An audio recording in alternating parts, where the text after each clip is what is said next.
જય શ્રી કૃષ્ણ મિત્રો આજે આપણે કચ્છ કાઠિયાવાડમાં બનેલી એક કથાની વાત કરવાના છીએ। કચ્છ કાઠિયાવાડમાં કેટલીક કથાઓ ઘટના આધારિત પેદા થતી હોય છે તો કેટલીક કથાઓ મહેણા આધારિત પેદા થાય છે। ઘટના આધારિત કથાઓમાં ગંભીરતા હોય છે, ઘટના જ કંઈક એવી ઘટી હોય કે તેને યોગ્ય વળાંક આપવો જ પડે। માનો કે કોઈને ઘોર અન્યાય થયો અને અન્યાય સહન ન થયો એટલે ઘટના બની। એવી જ એક વાત આજે આપણે કરવાના છીએ, જેમનું શીર્ષક છે ચંદ્રાબા અને લાખો। વાત કંઈક આમ છે। આજના પાલીતાણા પાસે ખેરગઢ નામનું એક ગામ હતું। ત્યાંનો ગોહિલ રાજા રાજ્ય કરતો હતો।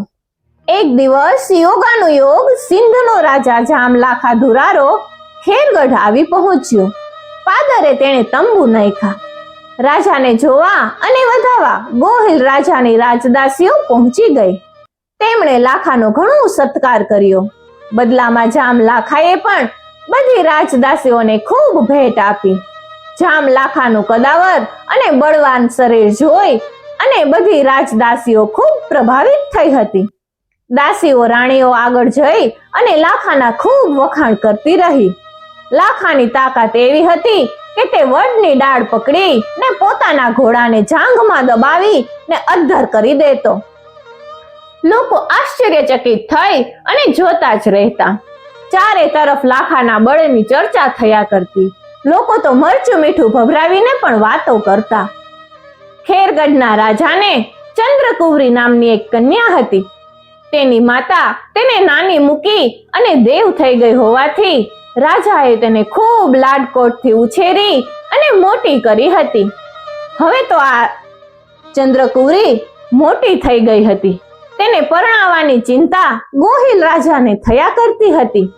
તેવામાં આ લાખો પાદરે આવેલો જાણી અને રાજાએ લાખા વેરે ચંદ્રબાના લગ્ન કરી નાખવા સગાઈનો રૂપિયો અને શ્રીફળ આપ્યા। હવે આ લાખો તો આધેડ ઉંમરનો હતો અને તેને ચાવડી રાણીથી તો એને 4 પુત્રો હતા।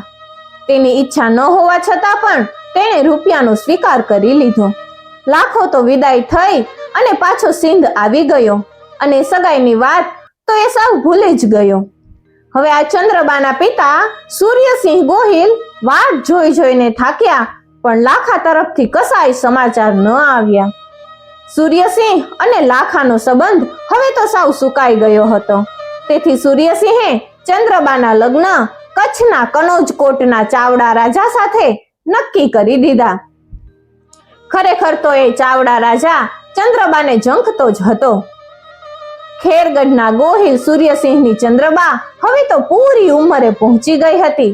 ત્યાં તેના જીવનમાં એક અકલ્પનીય વળાંક આવી ગયો। ગોહિલની માનેતી ભેંસને નવચંદ્રી પાડી આવી। નવચંદ્રી એટલે 4 પગ, પૂંછડાનો છેડો, કપાળે ચાંદલો, ગળે કાંઠલો અને આંખમાં કેરી હોય, અર્થાત કે 9 જગ્યાઓ ધોળી હોય તેને નવચંદ્રી કહેવાય, જે દુર્લભ જ મળે। ચંદ્રબાને નવચંદ્રી સાથે ખૂબ રાગ થઈ ગયો। ચંદ્રબાને નવચંદ્રી સાથે એટલો રાગ થઈ ગયો કે દિવસ રાત તેને પોતાની સાથે જ રાખે। તેને હોંશે હોંશે ઉપાડે અને રમાડે। તેને ઉપાડી ને રમાડતા રમાડતા નવચંદ્રી હવે તો 6 માસની થઈ ગઈ। ભારોતોલનથી ચંદ્રબા પણ પહેલવાન જેવી મજબૂત થઈ ગઈ હતી। તેની ભાભીઓને ચંદ્રબાની આવી લાગણી ગમતી ન હતી, એટલે એક વખત એક ભાભીએ ચંદ્રબાને મેણું મારી દીધું। કેવું મેણું? ભાભીએ મેણું માર્યું કે ઓહો હો ચંદ્રબા, તમારે લાખા ધરારને વરવું છે કે શું? લાખો ઘોડો ઉપાડે છે તો તમે તો ભેંસ ઉપાડો છો। બંનેની સારી જોડી જામશે હો। હવે આ ભાભીનું મેણું ચંદ્રબાને હાડો હાડ લાગી ગયું। ચંદ્રબાએ પણ ચોપડાવી દીધું, ભલે ભાભી, હવે વરીશ તો લાખાને જ વરીશ, નહીં તો હું કુંવારી રહીશ। ચંદ્રબાના નિર્ણયથી સૂર્યસિંહ સાથે પૂરો પરિવાર ખળભળી ઉઠ્યો અને જામલાખો તો સમાચારે પૂછતો ન હતો, પણ તેની સગાઈ તો ચંદ્રબા સાથે થઈ જ હતી। રાજપૂતોમાં ખાંડા સાથે લગ્ન વિધિ કરવાનો રિવાજ હોય છે, તો કેટલીક જગ્યાએ કન્યા સામે ચાલીને વરના ગામે પહોંચી જતી હોય છે। ચંદ્રબા પોતાનું વેલડું લઈ ને જામ લાખાની ભાગોળે પહોંચી ગઈ. ખરેખર તો તેનું વેલડું કચ્છના કનોજકોટના ચાવડાને ત્યાં મોકલ્યું, પણ રસ્તામાંથી જ ચંદ્રાબાએ હઠ પકડી ને વેલડાને સિંધના નગર સમે તરફ વળાવી દીધું હતું. ચંદ્રબાનું વેલડું નગર સમેના પાદરે આવી પહોંચ્યું. મહેણાની મારેલી કન્યા વરને વરવા સામે ચાલીને આવી ગામની ભાગોળે ઊભી છે. બીજી તરફ જામ લાખો તો મરણ પથારીએ છેલ્લા ડચકા ખાઈ રહ્યો છે. તે હવે તો વૃદ્ધ થઈ ગયો છે, પણ રોગના કારણે ગંભીર માંદગી પણ ભોગવી રહ્યો છે. હવે તેને જૂની સગાઈ યાદ આવી, પણ હવે શું થાય? હવે તો મરણ પથારીએ ડચકા ખાઈ રહ્યો છું. તેને એક યુક્તિ સૂજી. પોતાના 4 કુંવરોમાંથી પાટવી કુંવર મોડને બોલાવી અને બધી વાત સમજાવી અને પોતાની જગ્યાએ મોડને વરાજા થઈ જવાનું કહ્યું. અને દીકરો મોડ પણ તૈયાર થઈ ગયો. ચંદ્રબા અને મોડની ઉંમર સરખી હતી, જોડી પણ સરખી હતી. તેથી આણું પાછું વાળવાની જગ્યાએ વધાવી લેવાનું તેમને યોગ્ય લાગ્યું. બાપની જગ્યાએ દીકરો વરરાજો બનીને સુંદર ઘોડી ઉપર શણગાર સજીને વેલડાનું સામૈયું કરવા ચાલ્યો.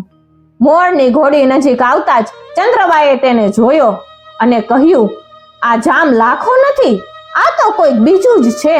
તેને પૂરી ખાતરી થઈ ગઈ. તપાસ કરતા ખબર પડી કે જામ લાખો તો મરણ પથારીએ પડ્યો છે અને પોતાની જગ્યાએ તેણે પોતાના પાટવી કુંવર મોડને વરરાજા તરીકે મોકલ્યો છે. હવે આ વાત સાંભળીને ચંદ્રબાએ કહ્યું, મોડ તો મારો દીકરો કહેવાય, હું તેની માં કહેવાવ, તેની સાથે મારે કદીએ લગ્ન ન થઈ શકે. ચંદ્રબાએ મોડના માતા તરીકે ઓવારણા લીધા. બધાય છક થઈ ગયા. આવા જુવાન વરરાજાને પડતો મૂકી અને વૃદ્ધ, બીમાર અને મરણ પથારીએ પડેલા લાખાને વરવાની હઠ પકડનાર આ ચંદ્રબા કેવી હશે? ચંદ્રબાએ કહ્યું, ભાભીએ મહેણું માર્યું છે. આ જામ લાખો જ મારો ભરથાર છે, હું બીજા કોઈને નહીં વરું. મોડ તો મારો દીકરો કહેવાય, દીકરો. આ ચંદ્રબાની મક્કમતા આગળ બધાને નમવું પડ્યું. અંતે લગ્ન મંડપ રચાયો અને જામ લાખાના નામે ખાંડા સાથે ચંદ્રબાએ ફેરા ફર્યા. તે જ દિવસથી ચંદ્રબાએ લાખાના કફ અને મલમૂત્ર ઉપાડવા માંડ્યો.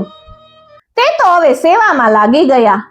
તેમને પૂરો વિશ્વાસ હતો કે હું મારા પતિને ફરીથી સાજો કરી દઈશ. એટલું જ નહીં, તેને જુવાન પણ કરી દઈશ. તેને પોતાની બાલ સખી નવચંદ્રી પાડીને અહીં મંગાવી લીધી. તે હવે તો ભેંસ થઈ ગઈ હતી અને દૂધણી પણ થઈ હતી. ચંદ્રબાએ 7 સિંધણ ભેંસો મંગાવી, 7 દૂધણી. એકનું દૂધ બીજીને પીવડાવે, બીજીનું ત્રીજીને, ત્રીજીનું ચોથીને, એમ 7મીનું દૂધ પોતાની નવચંદ્રી ભેંસને પીવડાવે. પછી નવચંદ્રીના દૂધમાં વાજીકર ઔષધો નાખી અને એ દૂધ જામ લાખાને પીવડાવે. ધીરે ધીરે માત્રા વધારવા માંડી. 6 મહિના થતા થતા તો જામ લાખો બદલાઈ ગયો. સાવિત્રી સત્યવાનને યમરાજ પાસેથી છોડાવીને પાછો લાવી હતી, તેમ ચંદ્રબાએ મરણ પથારીથી પતિને ફરી જુવાનીમાં થનગનતો કરી મૂક્યો હતો. દશેરાના દિવસે જૂની કથા પ્રમાણે જામ લાખો સજી ધજી અને ઘોડા ઉપર સવારી કરી અને બજારમાંથી નીકળ્યો અને પ્રજા જોતી જ રહી ગઈ. ધન્ય ધન્ય થઈ ગઈ. આ જામ પેલા જૂના વડલે પહોંચી ગયો. તેને પોતાની જુવાનીના દિવસો યાદ આવ્યા. આ વડલાની ડાળી પકડીને તે ઘોડાને અદ્ધર કરી લેતો હતો. આજે પણ તે જ ડાળીએ ગયો અને ડાળી પકડી ઘોડાને જાંઘમાં દબાવ્યો અને લોકો અદ્ધર શ્વાસે જોઈ રહ્યા હતા. ધડામ દઈને જામ લાખાએ ઘોડાને એક વેત અદ્ધર કરી દીધો. ચારે તરફ તાળીઓના ગડગડાટ થઈ ગયા. ખરેખર તો આ કૌતક જામ લાખાનું ન હતું, ચંદ્રબાનું હતું.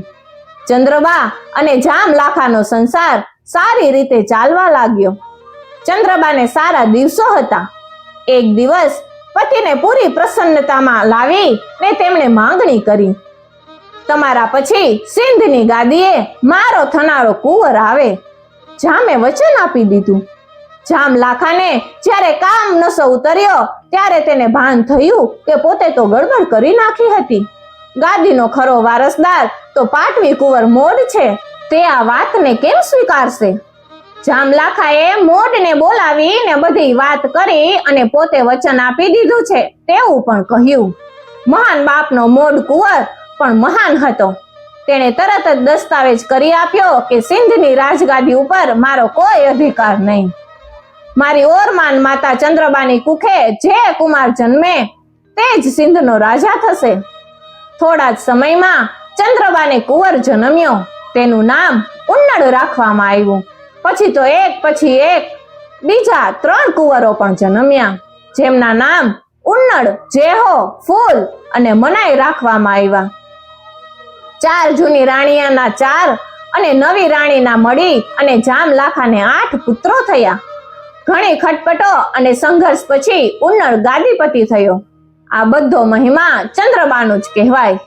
મિત્રો, વાત આગળ પણ છે, પરંતુ એનો કોઈ બીજો અલગથી વિડીયો બનાવીશું. પરંતુ જો તમને આ વિડીયો પસંદ આવ્યો હોય તો વિડીયોને લાઈક કરી દેજો. ચેનલ પર નવા હોય તો ચેનલને સબસ્ક્રાઇબ કરી દેજો અને પાસે આપેલા બેલ આઇકોનને જરૂરથી પ્રેસ કરજો, જેથી આવનાર નવા વિડીયોઝના નોટિફિકેશન સૌથી પહેલા તમે મેળવી શકો. અને ખાસ વાત મિત્રો, કે વિડીયો બનાવવાનો ઈરાદો કોઈ પણ વ્યક્તિ, જ્ઞાતિ, જાતિ કે ધર્મને ઠેસ પહોંચાડવાનો કે કોઈનું એ આડું અવળું બોલવાનું નથી, પરંતુ આ વિસરી રહેલી લોકવાર્તા, લોકકથા, લોક સાહિત્યની વાતોને લોકો સુધી પહોંચાડવાનો છે.